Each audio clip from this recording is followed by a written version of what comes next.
Hello. നമ്മൾ കഴിഞ്ഞ ദിവസങ്ങളായി സംസാരിച്ചുകൊണ്ടിരിക്കുന്നത് സ്കാമിനെ പറ്റിയിട്ടാണ്. ഏതെല്ലാം തരത്തിലുള്ള സ്കാമുകൾ ആളെ ചതിക്കാനായിട്ട് ഉപയോഗിക്കുന്നത്, അതിനെതിരെ ഒരു ബിസിനസ്സുകാരൻ വിജിലൻ്റ് ആവുക എന്നുള്ളതാണ്.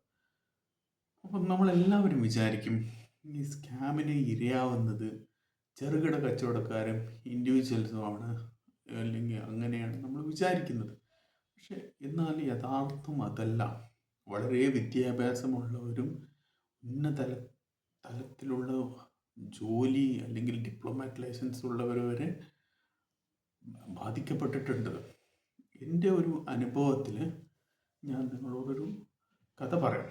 ഇത് യഥാർത്ഥത്തിൽ നടന്ന ഒരു സംഭവമാണ്, ഇപ്പോഴും എവിടെയെങ്കിലുമൊക്കെ നടന്നുകൊണ്ടിരിക്കുന്നതുമാണ്. ഞാൻ മുന്നിലുള്ള വീഡിയോകളിൽ പറഞ്ഞതുപോലെ എനിക്ക് ദുബായിലൊരു ലോജിസ്റ്റിക്സ് കമ്പനിയായിരുന്നു. എൻ്റെ ജോലി എന്ന് പറഞ്ഞു കഴിഞ്ഞാൽ ആളുകൾക്ക് ഇമ്പോർട്ടും എക്സ്പോർട്ടും ചെയ്യാൻ വേണ്ടിയിട്ട്, എസ്പെഷ്യലി പേഴ്സണൽ എഫക്റ്റ്. അപ്പോൾ സാധാരണ ഒരു ദിവസം പോലെ എനിക്കൊരു കോൾ വന്നു. അപ്പുറത്തൊരു ലേഡി ആയിരുന്നു, ഷീസ് ഇൻ അറബിക് സൗണ്ട്. അപ്പോൾ അവൾ സംസാരിച്ചു, ഞങ്ങൾക്ക് ഒരു ഷിപ്മെൻ്റ് ഉണ്ട്, അത് കെനിയിലാണ്. ആ കെനിയിൽ നിന്നുള്ള ഷിപ്മെൻറ്റ് അത് അബുദാബി എയർപോർട്ടിലേക്ക് എത്തിക്കണം, അല്ലെങ്കിൽ ദുബായ് എയർപോർട്ടിലേക്ക് എത്തിക്കണം. അപ്പോൾ എത്ര വോളിയം ഉണ്ടാകുമെന്ന് ഞാൻ ചോദിച്ചു. ഏതാണ്ട് 20 ടൺ. ഓക്കെ, അപ്പോൾ 20 ടണ്ണാണെന്നുണ്ടെങ്കിൽ നിങ്ങൾക്ക് പാർട്ട് ലോഡ് തന്നെ കൊണ്ടുവരാമല്ലോ. അപ്പോൾ അവർ പറഞ്ഞു, ഞങ്ങൾക്ക് പാർട്ട് ലോഡ് വേണ്ട, ഞങ്ങൾക്ക് വേണ്ട എന്താണെന്ന് പറഞ്ഞു കഴിഞ്ഞാൽ ചാർട്ടർ ഫ്ലൈറ്റാണ്. അപ്പോൾ എനിക്കെന്തോന്ന് കത്തി. 20 ടൺ, അപ്പോൾ എന്താണ് ഗുഡ്സ് എന്ന് ചോദിച്ചു. അപ്പോൾ അവർ പറഞ്ഞു, ഗുഡ്സ് ഗോൾഡാണ്, അത് ഞങ്ങൾ അവിടെ നിന്ന് വാങ്ങിയതാണ്, നിങ്ങളുടെ റോൾ എന്താണെന്ന് പറഞ്ഞു കഴിഞ്ഞാൽ അതിവിടെ എത്തിക്കുക എന്നുള്ളതാണ്. അപ്പോൾ ഞാൻ ഫസ്റ്റ് അവർ ഒഴിവാക്കാൻ നോക്കി. ഒന്നാമത് എന്താണെന്ന് പറഞ്ഞു കഴിഞ്ഞാൽ ഞങ്ങൾ ഗോൾഡ് ഹാൻഡിൽ ചെയ്യുന്നില്ല. ഒരുവിധം ലോജിസ്റ്റിക്സ് കാരൊക്കെ ഈ ഗോൾഡ് ഭയങ്കര നൂലാമാല ഉള്ളതുകൊണ്ട് അതിൻ്റേതായിട്ടുള്ള ആളുകൾ മാത്രം അത് ഹാൻഡിൽ ചെയ്യുള്ളൂ. ഗോൾഡിന് ഒരുപാട് പേപ്പർ വർക്കിൻ്റെ കാര്യമുണ്ട്, പിന്നെ ഒരുപാട് പ്രൊസീജിയർ അങ്ങനത്തെ ഉള്ളത് കടന്നു പോകാൻ വലിയ പാടാണ്. അപ്പോൾ അത് ഞാൻ പറഞ്ഞ് ഒഴിഞ്ഞു വിട്ടു. ഞങ്ങൾ ഗോൾഡ് ഹാൻഡിൽ ചെയ്യുന്നില്ല എന്ന് പറഞ്ഞിട്ട് ആ മാഡത്തിന് പറഞ്ഞു. പിന്നെയും ഒരു 2 ദിവസം കഴിയുമ്പം വേറൊരാൾ എന്നെ വിളിച്ചു. ഞാൻ നിങ്ങൾക്ക് ഇന്ന ഓഫീസിൽ നിന്നാണ്, ആ മിനിസ്ട്രിയുടെ പേര് പറയുന്നില്ല, ഞങ്ങളുടെ മാഡം നിങ്ങൾ സംസാരിക്കാൻ ആഗ്രഹിക്കുന്നു എന്ന് പറഞ്ഞിട്ട് അവർ കണക്ട് ചെയ്തപ്പോൾ ഇതേ മാഡം തന്നെയാണ് പറയുന്നത്. അപ്പോൾ ആ മാഡം പറഞ്ഞത് എന്താണെന്ന് പറഞ്ഞെങ്കിൽ, നിങ്ങളങ്ങനെ ഒരു പെർട്ടിക്കുലർ സംഗതി നിങ്ങൾ ഹാൻഡിൽ ചെയ്യില്ല എന്ന് പറഞ്ഞിട്ട് നിങ്ങൾ ഒഴിവാക്കരുത്. കാരണം എനിക്ക് ഇതുവരെ സംസാരിച്ചതിൽ ഏറ്റവും കംഫർട്ടബിൾ ആയിട്ടുള്ള നിങ്ങളാണ്, നിങ്ങൾ ജെന്യുവനായിട്ടുള്ള ഇൻഫർമേഷൻസ് തരുന്നുണ്ട്. അപ്പോൾ നിങ്ങളിത് ഹാൻഡിൽ ചെയ്യാൻ പറ്റുന്ന ആളുകളെ എനിക്ക് കോണ്ടാക്ട് ഡീറ്റെയിൽസ് തരുമോ. അപ്പോൾ ഞാനും നിങ്ങൾ ഏറ്റവും ബെസ്റ്റ് ഡയറക്റ്റ് എയർലൈൻസുമായിട്ട് കോണ്ടാക്ട് ചെയ്യുന്നതാണ്. കാരണം ചാർട്ടേഡ് ഫ്ലൈറ്റ് കാർഗോയിലും അത് അവരാണ് മെയിനായിട്ട് നല്ലത്, എനിക്ക് ആവശ്യമില്ല എന്ന് പറഞ്ഞ് വീണ്ടും ഒഴിവാക്കി വിട്ടു.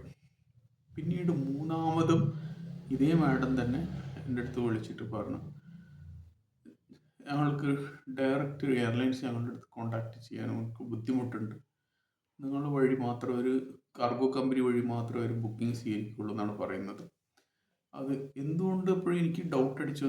ഇപ്പോൾ ഇവർ ഈ മിനിസ്ട്രി എന്നാണെന്ന് പറയുന്നത്, അപ്പോൾ എന്തുകൊണ്ട് അവർക്ക് എടുക്കാൻ കഴിയുന്നില്ല. അപ്പോൾ അവർ പറഞ്ഞു, ഞങ്ങൾക്ക് ഇതിന് പേപ്പർ വർക്കുകളും കാര്യങ്ങളും എക്സ്പീരിയൻസ് ഇല്ല, അപ്പോൾ അതുകൊണ്ട് നിങ്ങൾക്കാണ് കൂടുതൽ എക്സ്പീരിയൻസ് ഉള്ളത്, അതുകൊണ്ട് തന്നെ ഞങ്ങൾക്ക് ചാർട്ടർ ഫ്ലൈറ്റ് ബുക്ക് ചെയ്ത് തന്നാൽ മാത്രം മതി, I will pay you like reward or something അങ്ങനെ പറഞ്ഞ് അത് ഒഴിവാക്കി. പിന്നെ അവർ പറയുന്നത് എന്താണെന്ന് പറഞ്ഞാൽ, നിങ്ങൾ നിർബന്ധമായിട്ടും എൻ്റെ വീട്ടിൽ വരണം എന്ന് പറഞ്ഞിട്ട് അങ്ങനെ പറഞ്ഞു. ഞാൻ അവിടെ പോയപ്പോൾ അവരെനിക്ക് വലിയൊരു വീടെന്ന് പറഞ്ഞാൽ വീടെന്ന് പറയാൻ പറ്റില്ല, ലൈക്ക് എ പാലസ്. അപ്പോൾ എനിക്ക് തോന്നുന്നു ഒരു 10-15 പാർക്കിംഗ് ആ വീട്ടിൻ്റെ ഉള്ളിൽ തന്നെ ഉണ്ട്. അപ്പോൾ നല്ല സ്വീകരണം, വീട്ടിൽ ഡൈനിങ് ടേബിൾ കൊണ്ടിരുത്തിയിട്ട് തന്നെ നമുക്ക് നല്ല ഭക്ഷണങ്ങളും കാര്യങ്ങളൊക്കെ തന്നു. അപ്പോൾ അവർ പറഞ്ഞു, എൻ്റെ ഒരു ജോലി പ്രൈവറ്റാണ്, പക്ഷേ ഞാനിപ്പോൾ ചെയ്യുന്നത് ഇന്നൊരു മിനിസ്ട്രി അത് പറയാൻ കഴിയാത്തത് കൊണ്ട്, ഞാൻ ആ പേര് പറയാൻ കഴിയാത്തത് കൊണ്ട് ഞാനതാണ് ഒരു ഇന്ന മിനിസ്ട്രിയിലാണ് ഞാൻ വർക്ക് ചെയ്യുന്നത്, ഇന്ന ഷെയ്ഖിൻ്റെ അണ്ടറിലാണ് ഞാൻ വർക്ക് ചെയ്യുന്നത്, ഇത് അവരുടെ ഒരു ജോബാണ്, ഇത് പ്രോപ്പർ റൂട്ടിൽ കൊണ്ടുവരാൻ കഴിയില്ല. കാരണം എന്താണെന്ന് പറഞ്ഞു കഴിഞ്ഞാൽ ഈ ഗോൾഡ് വരുന്നത് കോങ്കോ എന്നാണ്. കോങ്കോ എന്ന് ബൈ ലാൻഡ് വന്നിട്ട് കെനിയിൽ നിന്നാണ് ഇത് ഷിപ്പ് ചെയ്യുന്നത്. അപ്പോൾ എനിക്ക് ഫസ്റ്റ് ഈ ഒരു ഡൗട്ട് ഉണ്ടായിരുന്നു, കെനിയിൽ അങ്ങനെ അധികം മാത്രം ഗോൾഡ് റിസർവ് ഉണ്ടായിരുന്നില്ല. അപ്പോൾ തന്നെ എനിക്ക് കത്തി. കാരണം ഇത് കോങ്കോന്ന് ഗോൾഡ് കൊണ്ടുവന്ന് കെനിയിൽ കൊണ്ടുവരികയാണ് എന്ന് ഉള്ളത് മനസ്സിലാക്കി. അപ്പോൾ ഞാൻ ചോദിച്ചു, മേഡം ഇതിൽ എൻ്റെ റോൾ എന്താണ്, എനിക്ക് ഇതിൽ ഹാൻഡിൽ ചെയ്യാൻ കഴിയില്ല. അപ്പോൾ അവർ പറഞ്ഞു, ഞങ്ങൾക്ക് ചാർട്ടേഡ് ഫ്ലൈറ്റ് പിടിച്ചു തന്നാൽ മാത്രം മതി, അതിൻ്റെ നിങ്ങളുടെ ഒരു കൺസൾട്ടൻസി ഫീസ് എന്ന് പറഞ്ഞിട്ട് വിൽ പേ ചെയ്യും. അപ്പോൾ അവരെനിക്ക് അവരുടെ ID കാർഡുകളും കാര്യങ്ങളൊക്കെ കാണിച്ചു തന്നു. അത് എക്സാക്ട്ലി അത് സത്യമാണ്. അപ്പോൾ അവരുടെ മിനിസ്ട്രിയിൽ നിന്നുള്ള ഒരു ലേഡിയാണ്. അപ്പോൾ ആ സമയത്ത് വേറെ ഏതോ ഒരാൾ ഫോണിൽ വിളിച്ചിട്ടുണ്ടായിരുന്നു. എന്നിട്ട് ഇങ്ങനൊരു റിയൽ ആണെന്ന് കാണിക്കാൻ വേണ്ടിയിട്ട് എനിക്ക് ഒരു വീഡിയോ കോൾ ഇട്ട് തന്നു. വീഡിയോ കോൾ എന്ന് പറഞ്ഞു കഴിഞ്ഞാൽ അതിൽ 2 വെള്ളക്കാരാണ്. അത് അവർ പറയുന്നത് ഞങ്ങൾ കെനിയിൽ നിന്നാണെന്നാണ് അവർ എന്നെ ഇൻട്രൊഡ്യൂസ് ചെയ്യുന്നത്. പക്ഷെ അവരുടെ സ്പീക്കിംഗ് വോയിസ് ഒക്കെ കേട്ട് ടോണ് കേട്ടിട്ട് എനിക്ക് ഇറ്റലിക്കാരാണെന്ന് തോന്നുന്നത്. എനിക്ക് തോന്നിയത് അവരെ ഇത് കണ്ടിട്ട് അവരങ്ങനെ പറഞ്ഞില്ല. അപ്പോൾ അവരുടെ അടുത്ത് വളരെ ഫ്രണ്ട്ലി ആയിട്ടായിരുന്നു ആ മേഡം സംസാരിച്ചുകൊണ്ടിരുന്നത്.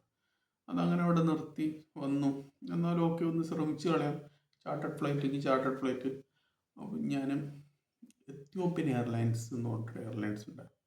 ആ എയർലൈൻസിൻ്റെ കാർഗോ സെക്ഷനിലെ മാനേജറെ ഞാൻ നേരിട്ട് അപ്പോയിൻമെൻ്റ് എടുത്ത് ചെന്ന് കണ്ടു. അപ്പോൾ ഇവിടെ നിന്നാണ് കഥകളുടെ തുടർന്നത്.